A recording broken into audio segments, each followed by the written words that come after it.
nakatutok pa rin sa Good Morning Kapatid. Sa nalalapit na Valentine's Day, mga araw ng puso, di ba? May regalo na ba kayo para sa inyong special loved ones? Dahil kung wala pa, syempre, sagot na natin ang pa-bouquet idea ninyo. Ito pong nakilala kong estudyante. Nako, take note ha. Estudyante po siya.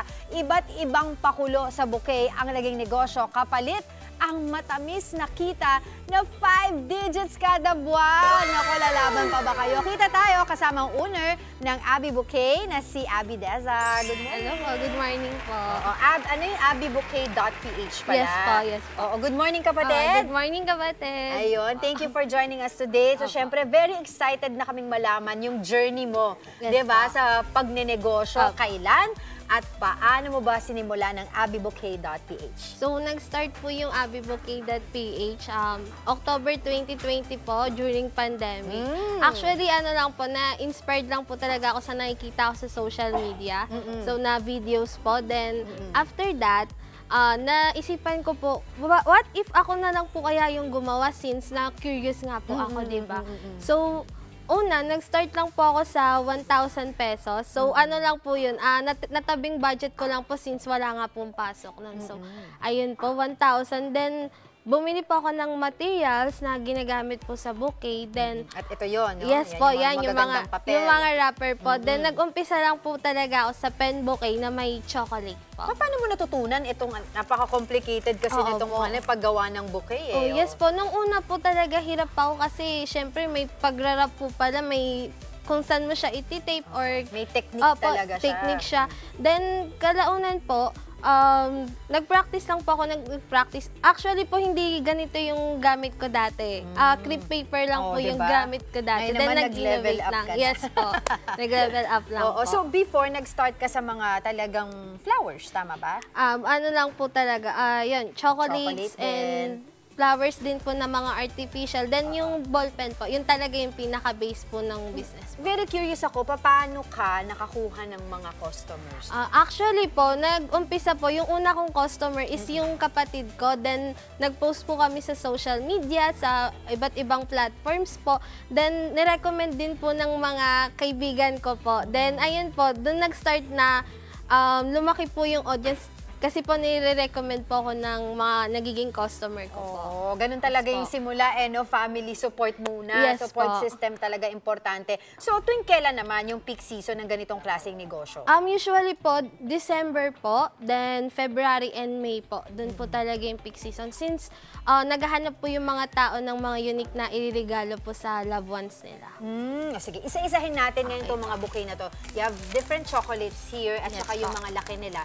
Usually, magkano nagre-range yung mga ganitong klaseng chocolate bouquet? Okay, so ano po, ang pinaka-mura po natin, pinaka-affordable po is ito po yung maliit. Ito. Ito po, ito. Ito. Ayan, ito po. So, 120 Very pesos lang cute. po siya. Yes po, yan. 120 pesos lang po siya. Then, ito naman po yung sumunod, 220. Then, pataas na po yung price. So, marami Yes po. naman sila mga options sa pwedeng pagpilian. Yes Depende po. sa budget nila. Yes po. May nakita ko isa dito merong crochet na flower. Yes po, ayan. ayan. May, bali Magkano kapag, yung ganyan? nagre-range po siya sa 100 pesos po per stem. So, pag nag-additional po yung customer, yun lang po yung babayaran nila, yung flower lang. Ikaw ba yung nagko-crochet niyan? Hindi na? Hindi naman po. May suppliers po ako na kinukuha. Kakilala lang din po. Very curious din kasi kaming malaman, di ba, estudyante ka. And Yes you're po. already, anong year mo nga? Second year po. Second year college. Anong Yes po. tinitake up mo? So, BS Entrep po. Okay, so paano mo pinagsasabay yung pag-aaral at saka pagnenegosyo? Usually, di ko nga po alam kung paano ko siya napagsasabay, pero ang ginagawa ko po is, pag may order po ako, then may class po ako ahead.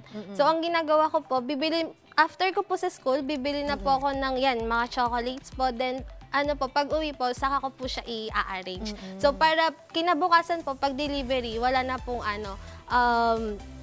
problema since diretso delivery naman na po. Then, ayun po, nakaka-manage po ako ng time. Then, makagawa pa po ako ng schoolworks after ko po mag-arrange. Diba? Yes Isipin mo, po. from 1,000 pesos bilang isang estudyante, Yes po. ganito nakalaki yung negosyo na ginagawa mo. At itong mga ino-offer nyo pa, depende rin sa pangangailangan, no? Depende Yes rin sa po. okasyon. Yes Pwedeng sa po. Mother's Day, Opo.